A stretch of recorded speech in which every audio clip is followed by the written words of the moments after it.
Hey, and guess what? We are back live in the upper room with Shauna and Michael. Privileged to be here this evening. We are moving into our first interview segment. We have rejoining us the outstanding people of Red Clay School District. They're going to come on and they're going to give some details tonight about the upcoming important referendum. Well, thank you, Michael. Thank you. Welcome So back, glad to have you Dr. here. Doherty. Nice to have you back. It's good to be back, and next to me is Aquetta Jones.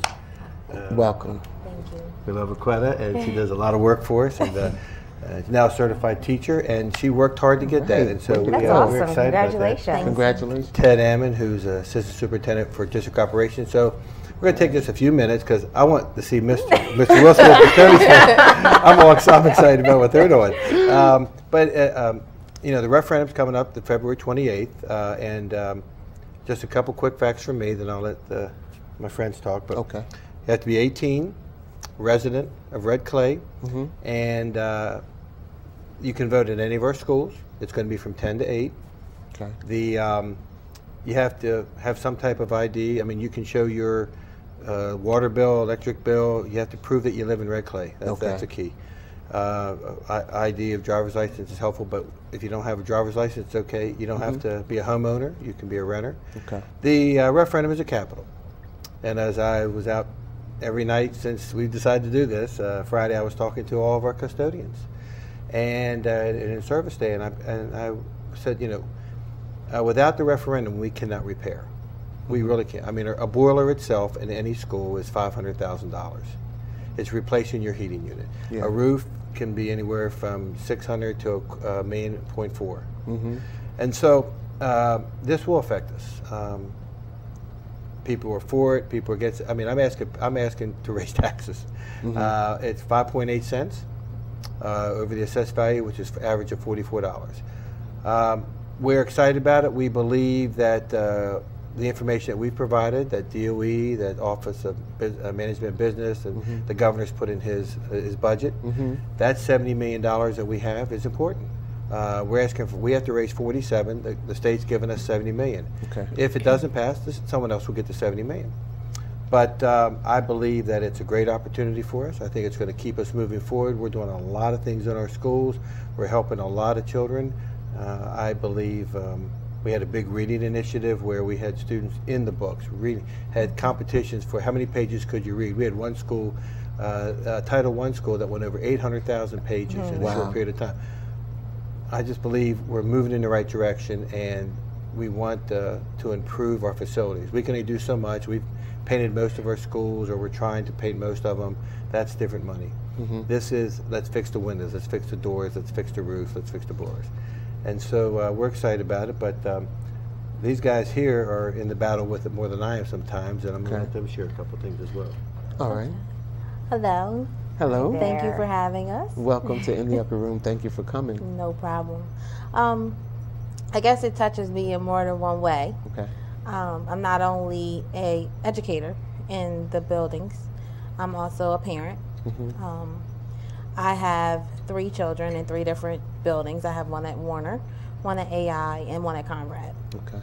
And I know from visiting each of the schools that there are a lot of repairs that need to be made in each of the schools, regardless of one being updated at another time.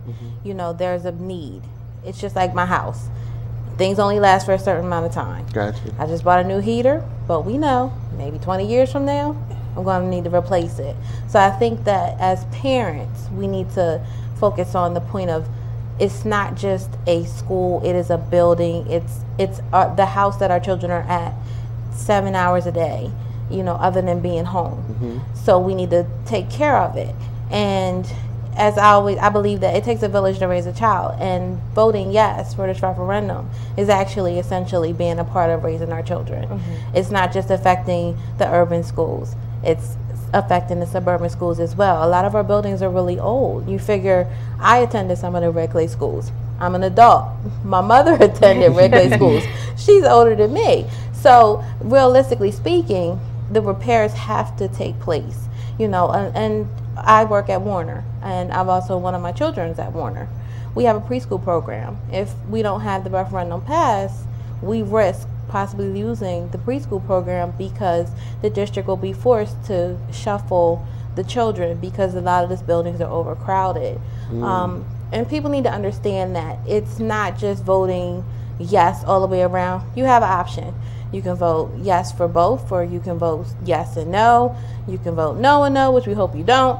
But it's just good to know that you do have the option to actually help our children, help them to be able to be in appropriate classrooms with appropriate heating and appropriate cooling, to be in a classroom where there's not a leak in the roof, which it gets hard to fix when you have an older building, to know that their classroom sizes are fair so that they can actually have a learning environment that is conducive to learning instead of being overcrowded.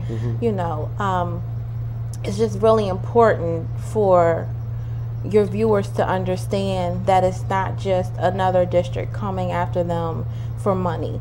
It's really a need. And I think if you focus on the need, then you'll realize that it is important and that you really should thoroughly think it through before you vote no. You know, when we go out to vote for a president, we don't just say, oh, this is who I want. We really sit and think, and when you think about our future, which are the children that are in the buildings and the programs that are going to be placed within the buildings, you want to be able to sustain them. So if you vote yes, which we hope you do, then it'll make things better for our kids. And thanks for bringing that up, because you know we've had conversations with parents who say, well, my children are in elementary, yes, but the secondary schools also get funding. And we've met with parents who don't have children yet, or who have children who are 1 or 2, and we say your children will have that opportunity, because the window of this is 5 to 6 years of completion. Once we get the funding. So this is not a long-term project where we're going to drag it out. We're going to get it done immediately because we know it affects our children. But wherever your children are in the system, they're going to be affected in a positive way with this. And you want to talk about a little bit about some of the... Sure. Thanks for having us. You heard earlier about some of the great programs we have in our schools, and they're amazing programs. What this referendum focuses on is making sure that those buildings are great for those kids and that they're dry, they're safe, windows, roofs, HVAC systems, things like that. Also, you mentioned earlier in the show about the arts and how important the arts are, and you mentioned the trumpet player. We're going to be doing some upgrades to some of our auditoriums also, because we feel that's important. So all of our schools that have auditoriums will be benefiting from this referendum. We have 2.5 million square feet of space in our buildings, so as you can imagine, that's quite a few improvements that we need to look at doing, and this referendum will put us in a good position to keep our buildings ready to go for the next couple of decades. Well, and one of the things, Michael, is that when you think of a building may need heat or a building may need new windows. It has nothing to do with the cleanliness of the building. I'm in the buildings. I tried at 7 buildings a week. I was at a professional development with the custodians. We were talking about just to make sure, and they understand the high standards that I expect from them. And they do a great job. And the issue of, one is the cleanliness of a building, the other one is the maintenance of the building. And that's the issue that we're talking about, the maintenance of the building, about what the big picture items that we can fix. And I think that's the important issue for us. Yeah, because honestly, you know, I was doing some research over the weekend, and one of the things that jumped out and that I learned was about how the actual structure of the school, how important it is to the learning experience. Speaking to what you were talking about, you know, when a classroom has the appropriate amount of lighting, you know, the windows they come to mind. Those are, you know, it's something that if you're not in that environment or in that profession, you may not understand it as a lay person like myself who's not an educator. And I mean, I went to school, but I didn't know how important it was, you know, what was being done on my behalf. You know, people were worried about how is my learning environment. You know, you don't realize that those people who are responsible for doing it, they know the ins and outs. That's why it was important to have you guys come on tonight, and I was excited that you said you would educate our guests. Great point.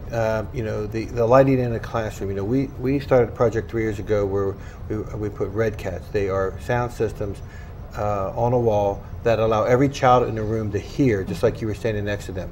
The teachers love it. The students actually are more engaged because they have a mic where they can speak. Is increased reading, it's increased participation. It helps the teachers with, I know her school, they use it all the time. And that's one issue. The issue of, I walk in the building and children know when you care about a building. And when we go in and we paint classrooms, when we go in and we fix the front entrances, when we do things, they notice it and they think, okay, I have more pride. Yeah. They understand when you can't do things, why can't you? Well, we want to. It's just there's only so much money, and now it's required us to go to referendum. But the schools that we have done work in, you can tell. I go back, and it's amazing how the principals and teachers say the children really, and I'm not talking children, I'm talking high school students, at middle school and everything, they appreciate it. And they understand the importance of taking care of things. And that's what we want to do. We improve the windows, you know. Because we fix the heaters, we fix the HVAC units and everything, and then the windows aren't repaired, and that's another issue. And the lighting, you're absolutely correct. The lighting, we've talked to companies all over the place about how to get them in here, how to look at it, what's the best lighting for our children. And when we do this, we also save money from the capital side, I mean the operational side, because we become more efficient in the energy use. So when the boiler was as big as this room, now it's as big as this rug, and it's 70% more, 80% more efficient. We're saving money in the other end. So down the road, we're going to save money for our taxpayers because we're not spending as much. And 24 of our schools are already Energy Star winners. Just think when we get the stuff that's really good in the buildings, it's going to benefit us. That's awesome. You know, it was interesting. A few years ago, or a couple years ago, we did an interview or a documentary on a school. Oh yeah. Harvest Christian Academy, and they were partnering with an organization called Lucent Technologies, and they had Greenovation, and there was a contest for that. And is that something that the schools could do as well? I'm going to let Ted talk about. We have one school that has solar panels. But we can't do the other ones right now until we fix our roofs. Because you have to guarantee a 20-year roof to put it up there. But yeah, these green programs are very important, obviously just from the school perspective, keeping the buildings efficient, but even for our kids to learn that as we were growing up, energy savings wasn't as critical as it is now. So there's a double benefit when we do these things. We make our schools more efficient. We also teach our kids about it. So as our doctor already mentioned, the solar panels, you need to have the roof fixed in order to start looking at putting those solar panels on there. We're looking forward to part of this this referendum will help us to be much more energy efficient and teach that careful responsibility of energy to our kids. Right. So it sounds like it would be very important to lay that foundation of taking care of the fundamentals first, and getting those funds to do that. Well, we just, we understand the economy, we understand everything that's going on. Trust me, we've spoken to everybody that will listen to us. This is our children. And that's, I have two things I've told everybody about. One is we believe we have the integrity to do it. And the other thing is we believe it's for our children. And that's the only two things that I'm concerned about. One is that our word is our word. We're going to be very transparent with the funding as we are with our operational budget. You can go online and see everything we spend. We're going to do the same thing here, but this is for our children. It's not for us. We moved our district offices into a school to save money. We want to make sure our buildings are the best for our children. When they walk in there, they're getting a great education. We want them to feel that we care about them. It's like putting a coat on a child. They may not think they need it, but they feel great when they have it on.